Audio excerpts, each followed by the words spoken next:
할렐루야. 아멘. 반갑습니다, 여러분. 네. 오랜만에 뵙는 얼굴들이 있어가지고 우리 그 말씀 먼저 보기 전에 양옆에 있는 우리 청년들 한번 바라봐 주시기를 바랍니다. 오늘 함께 예배하는 우리 청년들인데, 네. 부끄러워하지 마시고 바라봐 주시고 잠 깨도록, 네. 너무 입은 점퍼가 너무 두꺼워서 오늘 꼭 졸 것만 같다. 미리 벗으세요. 핸드폰 다 진동으로 바꾸시고 덮어두시고 가능하면 주머니에 넣으시고. 네, 예배하는데 우리가 말씀 듣는데 방해되는 것이 아무것도 없어야 돼요. 내가 이것을 핸드폰을 내 앞에 두고 난 안 볼 자신이 있어. 쉽지 않아요, 여러분. 네, 다 아예 안 보이는 곳에다가 집어 넣으세요. 네, 서로 안마도 해주세요 하고 싶지만 안 할 것 같아서 네, 안 할 것 같아서 그냥 서로 보고 반가워 인사 한번 해보겠습니다. 와우. 이게 어른 예배와 다른 점이 있어요. 어른들은 서로 몰라도 인사 되게 잘하시거든요. 근데 우리는 같은 친구끼리 앉아 있어도 반가워가 잘 안 돼요. 그렇죠? 네, 그냥 악수만 해주시고 잘 안 보여도 네, 그냥 인사만 같이 눈으로 인사해 주시면 좋겠습니다. 우리 오늘 말씀 읽을 건데요. 말씀 사사기 말씀입니다. 오늘 본문 주보에 나와 있는 대로 12절부터 3장 사사기 3장 12절부터 30절까지 볼 거고요. 요것도 사실은 오늘 말씀이 사사기 3장 1절부터 쭉 되는데 너무 길어서 그냥 중간에 토막으로만 말씀을 일단 읽고 내용은 앞에서부터 쭉 볼 겁니다.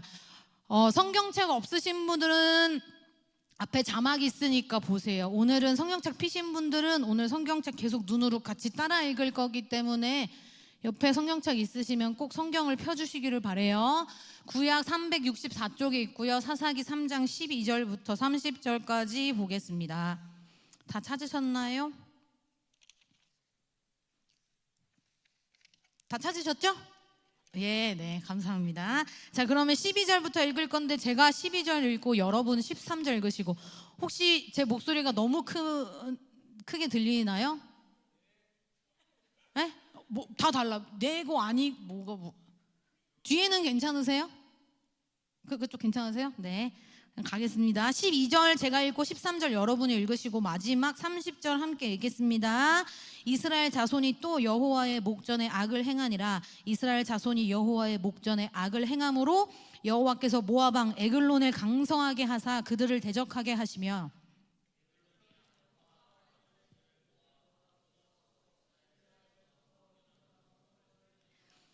이에 이스라엘 자손이 모압 왕 에글론을 18해 동안 섬기니라.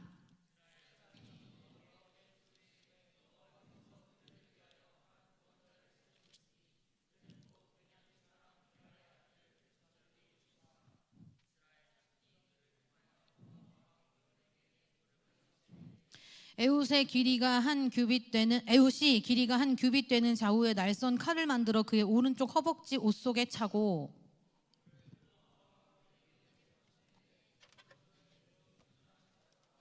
에훗이 곡물 바치기를 마친 후에 곡물을 메고 온 자들을 보내고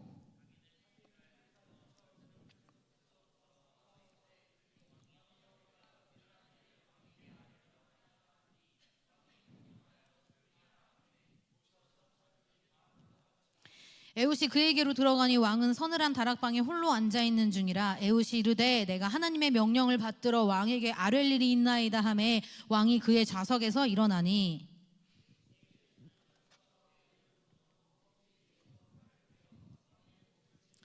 칼자루도 나를 따라 들어가서 그 끝이 등 뒤까지 나갔고 그가 칼을 그의 몸에서 빼내지 아니하였으므로 기름이 칼날에 엉겼더라.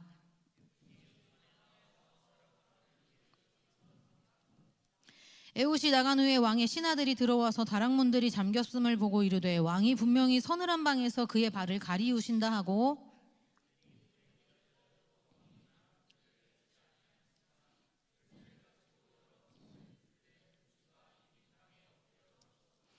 그들이 기다리는 동안에 에훗이 피하여 돌 뜨는 곳을 지나 스에라로 도망하니라.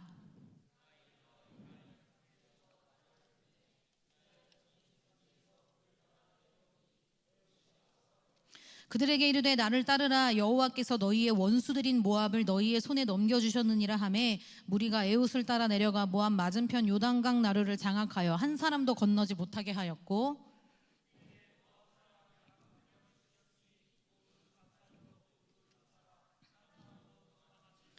네, 마지막 절 함께 읽겠습니다. 그날에 모압이 이스라엘 수하에 굴복함에 그 땅이 80년 동안 평온하였더라. 아멘.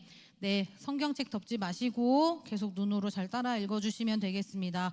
오늘 우리가 말씀을 보기 전에 여기 모인 우리 모두가 리더라는 부르심이 좀 확실해야 할 필요가 있습니다. 청년부에서 우리 리더라고 하는 사람들 어떤 사람들이죠? 임원들, 마을장들을 통틀어서 우리는 청년부 리더라고 하는데, 제가 오늘 말씀을 함께 나누면서 계속해서 리더라고 말하는 사람들은 청년부 리더만 의미하는 것은 아닙니다.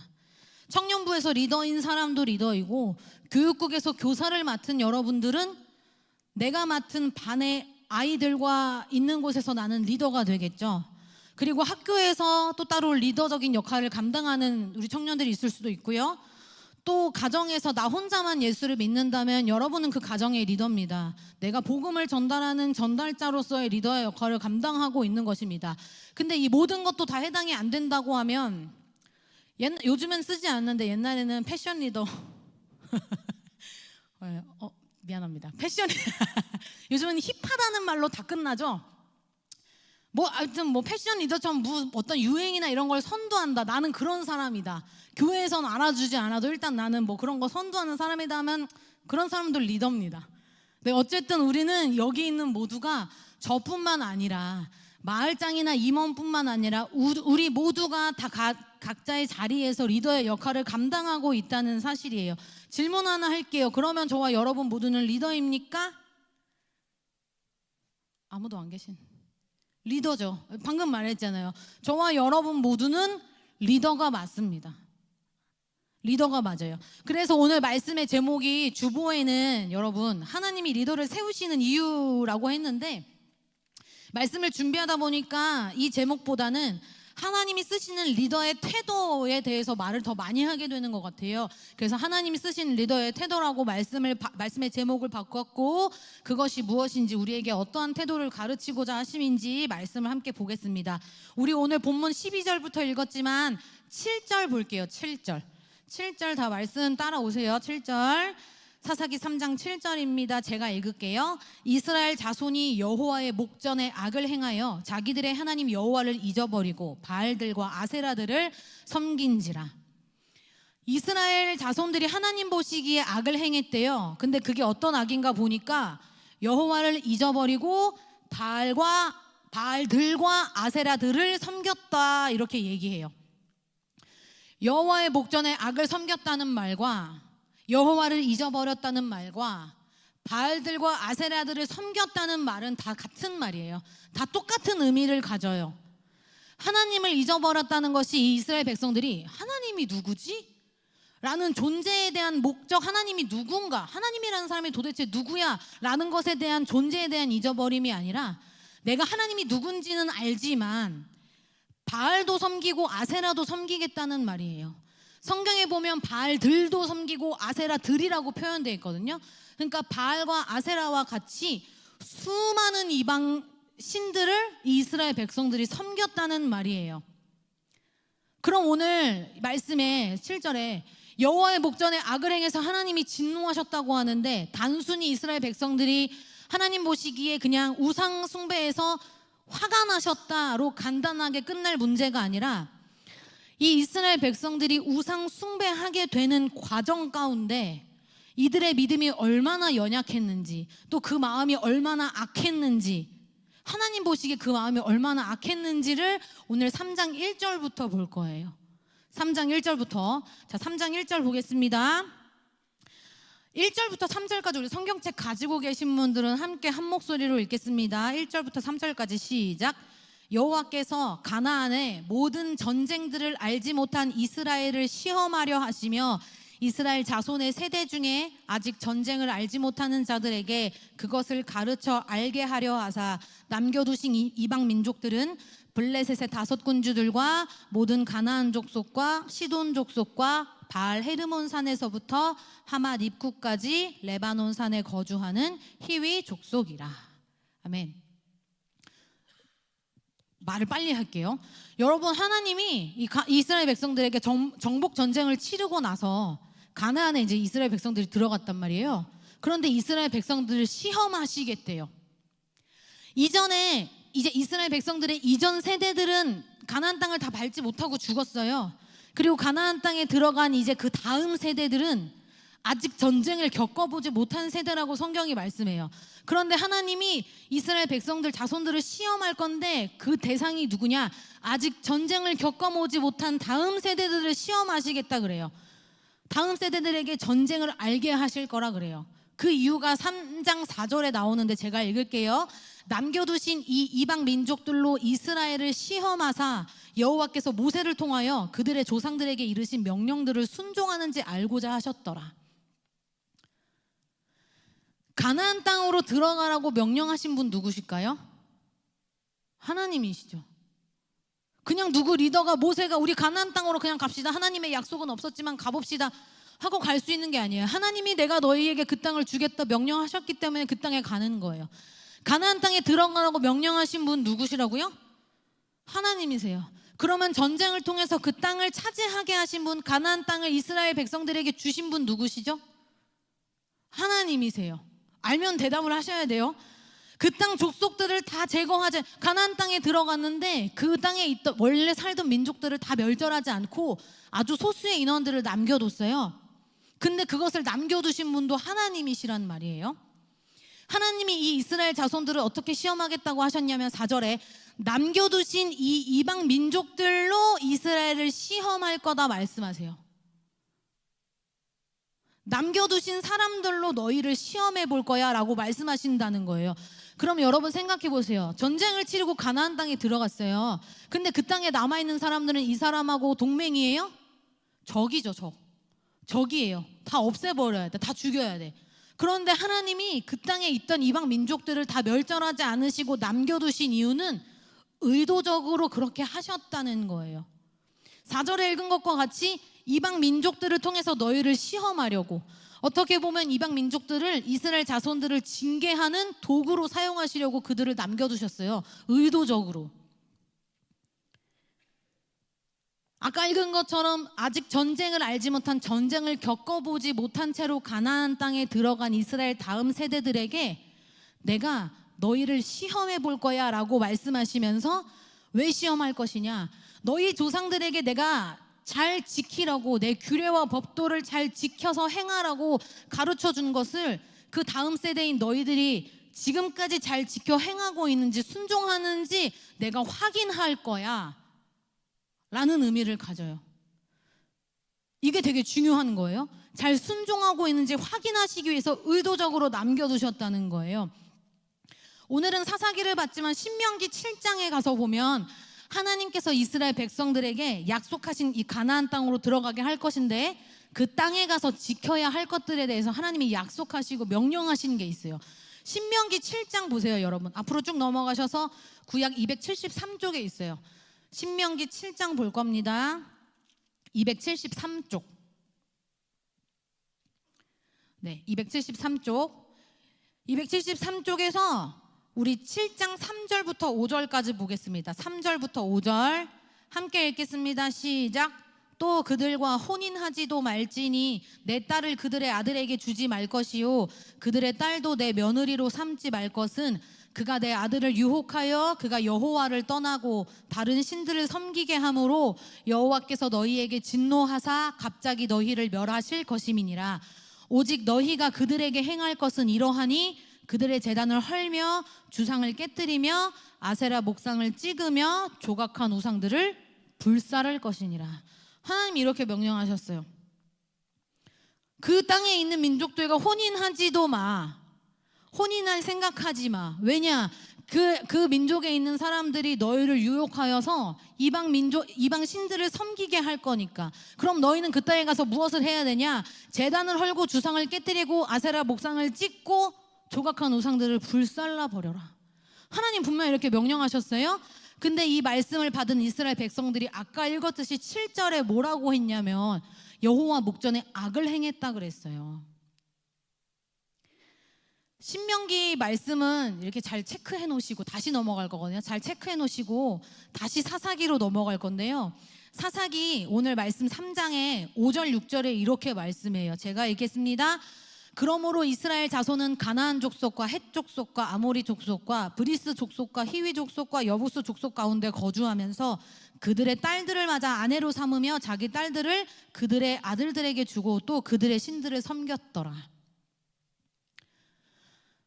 하나님이 분명히 신명기에서 뭐라고 하셨어요? 이방 민족들과 통혼하지 말고 너희는 가서 그들의 우상을 다 헐고 깨뜨리고 찍어버리고 불사르라고 했는데 완전히 그 반대로 해버려요.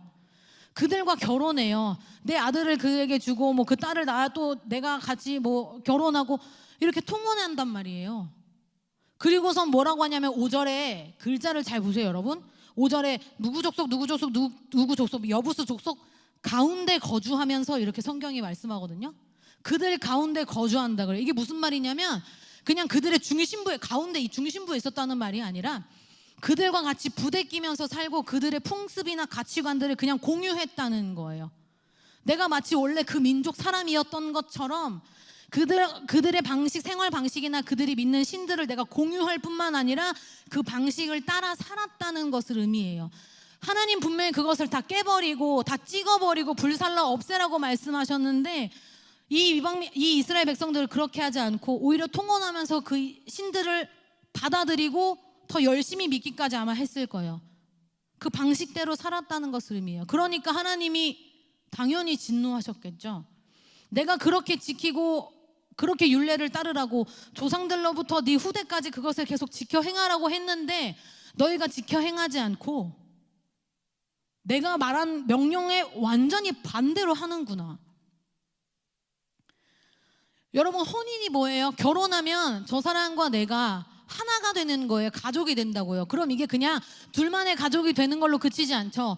서로가 서로에게, 서로가 서로의 가정에게 그 가정의 풍습에 당연스럽게도 물들게 되는 거예요. 그러면은 저 같으면 만약에 제 남편이 어떤 그 가정만의 풍습이 있어요. 그러면 그 풍습을 내가 따라가야 되는 거예요. 그 가족이 되었으니까. 마찬가지로 이 이스라엘 백성들이 이방 민족들과 함께 결혼하면서 그 풍습을 자연스럽게 따라서 섬기게 되는 거예요. 그런데 하나님의 말씀을 앞세우고 하나님이 하지 말라고 하신 일이니까 우리 하면 안 돼. 하나님의 말씀을 따르기보다 내 유익이나 내 욕망이나 내 시선이 행하는 대로 그 사람들과 혼인했다는 거예요. 오늘 당회자 목사님이 오전 예배 때 뭐라고 하셨냐면 생각 관리에 대한 설교를 하시면서 내 생각을 버리고 예수님의 생각대로 살아야 합니다라고 말씀하셨어요. 여러분, 우리가 사사기 말씀 보면 사사기의 가장 유명한 말씀인데 사사기 하면 떠오르는 말씀이 있어요. 사사기 17장에도 나오고 마지막 장 마지막 절에 나오는데 그때에 이스라엘의 왕이 없으므로 사람이 각기 자기의 소견에 옳은 대로 행하였더라 그래요. 내 생각을 예수님의 생각대로 살지 않으면 내 소견에, 내 경험에, 내 뜻에 옳은 대로 그냥 행한다는 거예요. 하나님이 분명 조상들로부터 이어져서 말씀하시기로 이방 민족들과 통혼하지 말고 그들의 신들은 섬기지도 마라고 말씀하셨음에도 불구하고 그냥 내가 저 이방 민족들과 결혼하는 것이 우리에게 유익이 될 것 같아서 내 욕망이나 내 시선이 따르는 대로 가게 되면 하나님의 말씀은 뒷전이 되는 거예요. 당연하게도 하나님의 말씀은 거부하게 되는 거예요. 불순종하게 되는 거예요. 우리는 먼저 앞서기 전에 하나님의 생각과 예수 그리스도의 생각과 예수 그리스도의 말씀을 따르는 청년들이 되시기를 축복합니다. 아멘. 그러면 여기서 이런 질문할 수 있게 돼요. 그러면 아예 애초에 이방 민족들을 다 멸했으면 좋았잖아요. 왜 굳이 남겨둬가지고 내 욕망대로 하는 거 못하게 하고 왜 그들과 결혼하지 못하게 하고 아예 애초에 안 남겨뒀으면 좋을 일 아니에요? 라고 하시는 질문을 할 수도 있겠지만 여러분, 우리가 지금까지 수많은 설교를 들으면서도 여러분 깨달는 것, 하나님이 사랑하는 백성들, 하나님이 사랑하는 자녀들을 옳은 대로 돌아오게, 옳은 대로 돌이키게 하기 위해서는 때로는 우리의 적들을 사용하실 때도 있다는 거예요. 이 말씀만 봐도 이방 민족들을 이스라엘 백성들을 징계하는 도구로 사용하신 것처럼 때로 하나님은 우리가 옳지 않은 길로 갈 때에 우리의 대적들을, 우리가 싫어하는 것들을, 우리가 싫어하는 사람들을, 그런 상황과 환경들을 써서 하나님이 하나님의 쪽으로, 하나님을 바라보도록 하나님이 일하시기도 한다는 거예요. 그러면 하나님이 이방 민족들을 의도적으로 남겨두신 그 본질적인 이유는 하나님이 이방 민족들에게 무엇을 가르치고자 하심이냐? 내가 너희의 주인이야. 가나안 땅으로 가게 만든 것은 나야. 가나안 땅을 차지하게끔 한 전쟁의 승리를 일으킨 것은 나야. 너희 저 이방 민족들 봐라. 이방 신들을 섬기는 저들의 삶이 어떻게 되었는지 봐. 라고 하나님의 말씀하시는 거예요. 그래서 의도적으로 일부러 이방 민족들을 남겨두시고 그들을 통해서 이스라엘 백성들이, 그 다음 세대들이 하나님의 말씀을 잘 지키는지 시험하고자 하신다는 거예요. 그게 오늘 3장 앞절에 있는 내용이에요. 그러면 우리 아까 처음에 읽었던 사사기 3장 7절부터 다시 볼 건데요. 7절부터 11절까지 볼게요. 7절부터 11절. 시간이 없으므로 제가 빨리 읽겠습니다. 여호와께서 너희를 기뻐하시고, 이거 아니다. 신명기를 다시 갈게요. 죄송해요. 신명기 7장으로 가주세요. 신명기 7장. 하나님이 이들에게 내가 너희의 왕이야, 전쟁의 승리를 이끈 건 나야, 내가 가나안 땅의 주인이야, 그 땅의 주인은 나야 라는 거 하나님 가르쳐 주시면서 7장 7절부터 11절 볼 건데 7절, 8절, 11절 이렇게 건너뛸게요. 눈으로 따라오세요. 여호와께서 너희를 기뻐하시고 너희를 택하심은 너희가 다른 민족보다 수효가 많기 때문이 아니니라. 너희는 오히려 모든 민족 중에 가장 적으니라. 여호와께서 다만 너희를 사랑하심으로 말미암아 또는 너희의 조상들에게 하신 맹세를 지키려 하심으로 말미암아 자기의 권능의 손으로 너희를 인도하여 내시되 너희를 그 종되었던 집에서 애굽 왕 바로의 손에서 속량하셨나니. 11절 봅니다. 그런즉 너는 오늘 내가 내게 명하는 명령과 규례와 법도를 지켜 행할지니라. 신명기 7장 7, 8절에 말씀하신 것처럼 하나님이 이스라엘 백성을 선민으로 택하신 것은 그들이 너무나 뛰어나기 때문에 그런 것이 아니라 너희가 다른 민족보다 수효가 많기 때문이 아니라 적기 때문이다. 오히려 너희가 연약하기 때문이다. 너희가 오히려 다른 민족보다 유약하기 때문이고 너희가 가장 어리석기 때문에 내가 너희를 선택한 거야. 만약에 이들이 어리석지 않았다면, 유약하지 않았다면 하나님 믿지 않았겠죠. 하나님이 가장 적은 수에 가장 연약하고 가장 유약한 자들을 선택해서 내가 너희를 너무 사랑해서 권능의 손으로 너희를 구원해내었어. 그것을 잊지 말고 너희 다음 세대까지 내 명령과 법도와 율례를 계속해서 지켜 행하도록 해라라고 말씀하셨는데 결국 이스라엘 백성들은 그 말씀을 지키지 않았어요. 그것이 오늘 본문의 말씀이에요. 오늘 본문 3장으로 다시 갑니다, 여러분. 다시 사사기로 넘어오세요. 사사기 3장 7절부터 11절까지 이번엔 쭉 읽을 건데요. 우리 함께 읽겠습니다. 시작. 이스라엘 자손이 여호와의 목전에 악을 행하여 자기들의 하나님 여호와를 잊어버리고 바알들과 아세라들을 섬긴지라. 여호와께서 이스라엘에게 진노하사 그들을 메소보다미아 왕 구산 리사다임의 손에 파셨으므로 이스라엘 자손이 구산 리사다임을 8년 동안 섬겼더니 이스라엘 자손이 여호와께 부르짖음에 여호와께서 이스라엘 자손을 위하여 한 구원자를 세워 그들을 구원하게 하시니 그는 곧 갈렙의 아우 그나스의 아들 온니엘이라. 여호와의 영이 그에게 임하셨으므로 그가 이스라엘의 사사가 되어 나가서 싸울 때에 여호와께서 메소보다미아 왕 구산 리사다임을 그의 손에 넘겨주심에 온니엘의 손이 구산 리사다임을 이기니라. 그 땅이 평온한 지 40년에 그나스의 아들 온니엘이 죽었더라. 아멘. 오늘 사사기에는 두 명의 사사만 볼 거예요. 처음에 지금 읽었던 온니엘이라는 사사와 그 다음에 읽을 에훗이라는 사사예요. 이스라엘 백성들이 하나님의 명령을 무시하고 계속해서 악한 일을 저지르자 하나님이 진노하시고 그들을 구산 리사다임이라고 하는 왕의 손에 팔아요. 그래서 그들이 8년 동안이나 노예 생활을 하게 돼요. 여러분, 이스라엘 백성들이 어떤 민족이에요? 애굽 왕 바로 밑에서 엄청나게 괴로운 노예 생활을 했어요.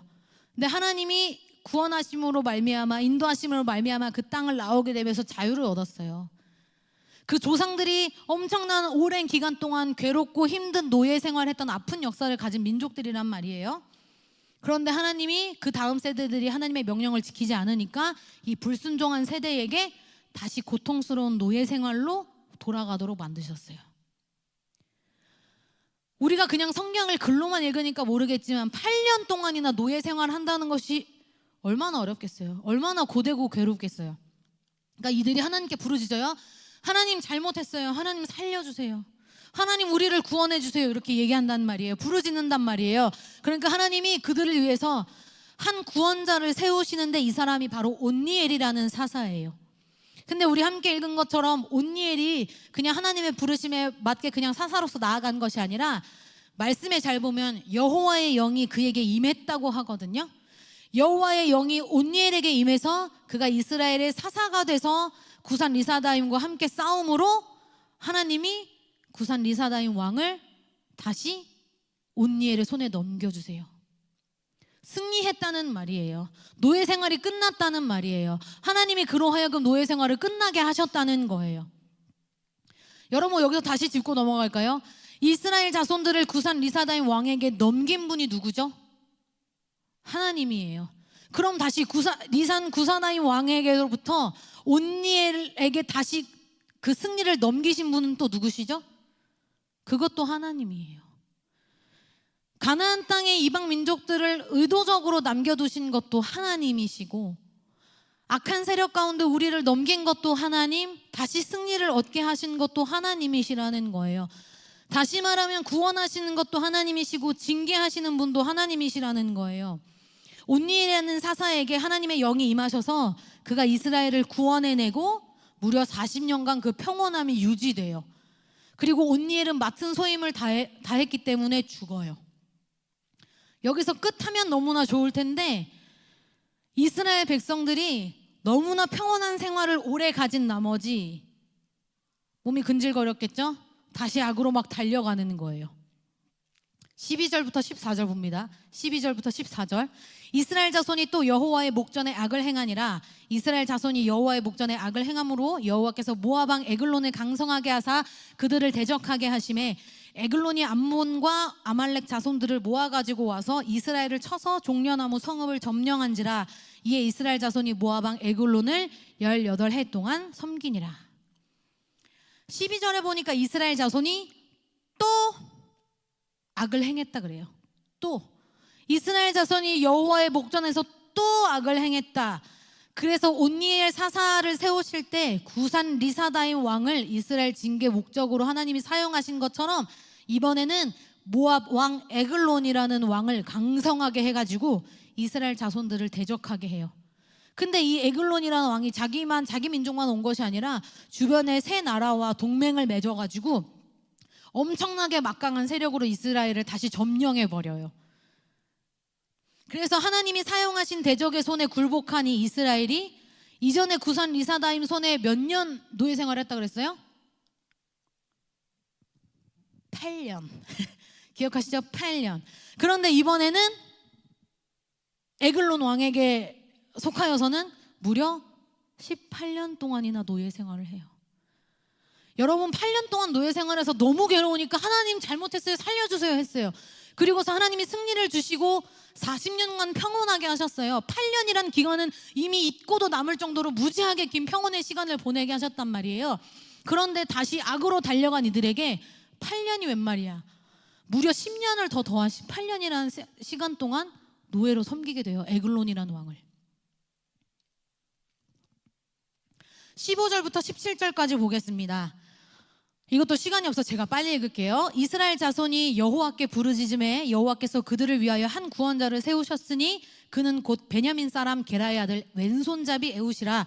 이스라엘 자손이 그를 통하여 모압 왕 에글론에게 공물을 바칠 때에 에훗이 길이가 한 규빗 되는 좌우에 날선 칼을 만들어 그의 오른쪽 허벅지 옷 속에 차고 공물을 모압 왕 에글론에게 바쳤는데 에글론은 매우 비둔한 자였더라.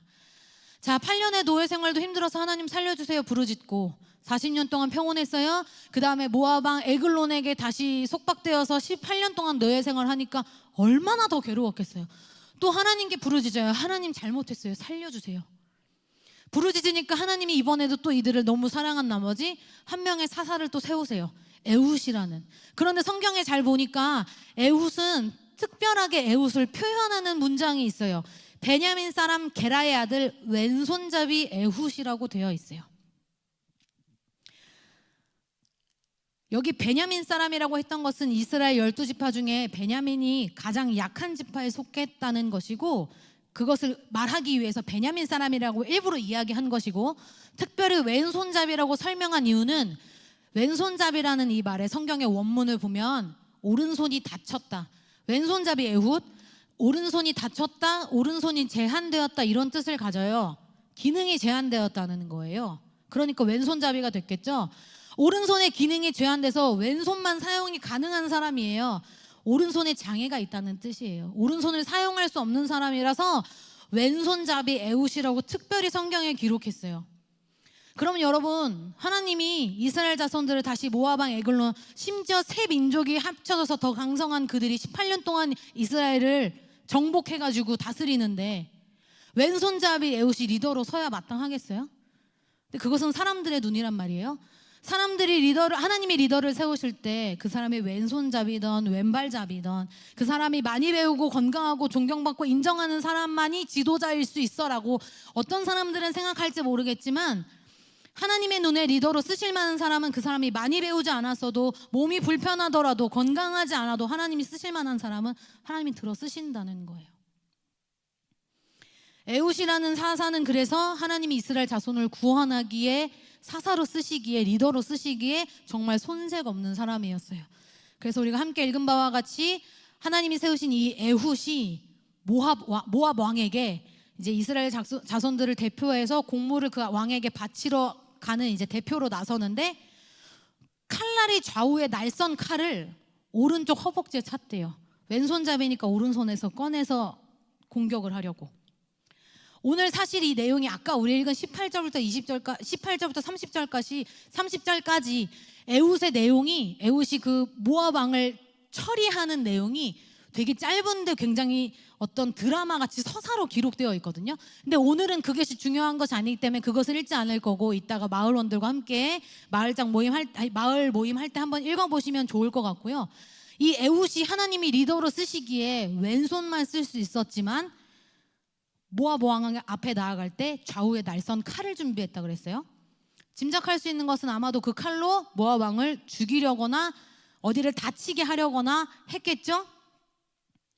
근데 성경에서도 특별히 그냥 날카로운 칼 이렇게 하지 않고 좌우로 날선 칼이라고 표현한 것은 이 에훗이 한 번에 실수 없이 자신의 계획을 해내겠다는 의미가 담겨 있어요. 의지가 담겨 있어요. 미리 이 칼을 좌우로 날카롭게 갈면서 또 내 불편한 오른손이 아닌 왼손으로 반드시 저 왕을 해하고야 말겠다는 그 강력한 의지가 그 안에 담겨 있다는 거예요. 그래서 결국 이 에훗이 공물을 바치고 에글론 왕 앞으로 더 가까이 갈 때 그 왕의 신하들이 있을 거 아니에요? 근데 이 에훗이라는 사사를 보니까 오른손이 불편해, 그러니까 장애가 있으니까 쟤는 별로 위협적이지 않겠다 생각한 거예요. 그러니까 별로 신경 쓰지 않았겠죠. 에훗이 왕 앞에 가까이 나아가서 결국은 왕을 죽여요. 나중에 발견이 돼요. 그리고 에훗은 잘 도망을 가요. 그리고 결국 하나님이 그들의 손에, 이스라엘 백성 손에 에훗이라는 사사를 통해서 다시 이스라엘에게 구원을 주시죠. 승리를 주세요. 28절 아까 읽었지만 온니엘이라는 사사를 통해서 구원을 이루실 때처럼 똑같은 말씀이 동일하게 나오는데 28절에 그들에게 이르되 나를 따르라, 여호와께서 너희의 원수들인 모압을 너희의 손에 넘겨주시니라 하매. 너희의 손에 넘겨줬다. 여러분, 우리는 모두 전부 리더죠. 악기팀은 올라가실까요? 전부 다 리더예요. 각자 달란트가 다르고 학벌도 다르고 신체적인 능력도 달라요. 하나님께 받은 것이 모두 다 달라요, 여러분. 첫 번째 사사였던 온니엘은 에훗에 비하면, 왼손잡이 에훗에 비하면 매우 좋은 가문 출신이었지만 10절에 말씀하는 것과 같이 하나님의 영이 그에게 임하지 않았다면 그가 대적을 이길 수 없었을 것이고, 두 번째 사사인 이 에훗은 내세울 것은 없어도 하나님의 영이 그에게 임하고 자신의 약함도 자신이 포기하지 않고 좌우에 날선 칼을 미리 준비하는 그 치밀함이 더해지니까 하나님이 그를 들어 쓰셔서 이스라엘을 승리로 이끄시는데 사용하셨어요. 여러분, 우리는 리더로 부르심을 받았습니다. 우리는 우리의 재능도 자랑할 필요가 없고 또 내가 재능이 없다고 포기할 필요도 없고 지레 겁먹을 필요도 없다는 것을 오늘 말씀을 통해서 배웁니다. 그냥 하나님이 우리가 리더가 가져야 될 태도는 하나님의 영이 우리 머리 위에 늘 임하시도록 겸손히 기도하고 영적으로 깨어 있어야 하는 것이고 나보다 크신 하나님의 능력을 신뢰하는 것뿐입니다. 한 가지 권면만 드리고 말씀을 마치려고 해요. 오늘 특별히 많은 리더의 역할 중에서도 교사로 섬기시는 여러분들 많으시죠? 누군가를 가르치는 역할로 수고하시는 우리 청년 여러분, 이번 주 우리 참 비극적인 뉴스가 있었어요. 어린 친구가 교사가 휘두른 흉기에 목숨을 잃고 말았어요.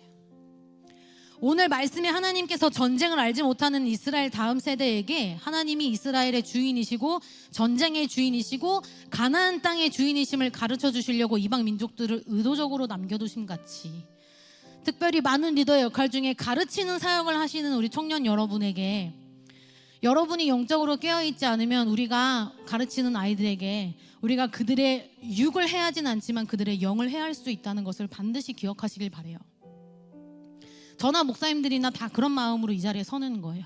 내세울 것 아무것도 없지만 하나님이 주시는 리더의 역할로 내가 이 청년들에게 말씀을 전할 때 이들의 영을 해치는 것은 하지 말아야겠다. 하나님 앞에 더 가까이 나가는 일을 위해서 우리가 열심을 다해야겠다. 그 마음으로 가는 거예요. 우리가 가르치는 아이들에게 그 아이들의 영혼을 상하게 하는 일이 없기를 바랍니다. 그래서 하나님이 우리를 리더로 부르신 거예요. 다음 세대를 위해서 좋은 리더가 되어주시고 좋은 선생님이 되어주시고 조금 고리타분하더라도 영적으로 단단하게 무장된 교사가 되어주시기를 바랍니다. 아멘. 그래서 우리가 온니엘과 같이 하나님의 영을 구하는 리더가 되시고 에웃과 같이 영적으로 무장하는 리더들이 되시기를 간절히 축복하고 소망합니다. 아멘. 우리 이 시간에 함께 기도합시다. 하나님, 내가 하나님이 보내시고 부르시는 곳에서 각 처소에서 여러 곳에서 내가 리더의 역할을 감당합니다. 그런데 하나님, 나는 도무지 그 역할을 감당하기에 나는 능력도 없고 재능도 없고 하나님, 나는 많이 가지지 않은 것 같은데도 하나님이 나를 그 자리에 세우신 것은 나의 말 한마디를 통하여서 나의 눈빛이나 나의 손짓, 나의 시선 때문에라도 나를 통해 예수 그리스도를 알게 하시고자 하는 어떤 사람이 있기 때문임을 하나님, 나는 분명히 압니다. 리더로서 가져야 될 태도, 하나님의 영을 날마다 구하게 하시고 겸손하게 하시고 미리 철저히 준비하는 귀한 성실함과 책임감도 더해주셔서 하나님이 보내신 그곳에서 리더 역할을 잘 감당하도록 하나님, 나에게 지혜를 더해 주옵소서. 하나님의 능력을 더하여 주옵소서. 우리 기도의 제목을 놓고 함께 주의 이름 부르고 기도합니다. 주여, 하나님 감사합니다.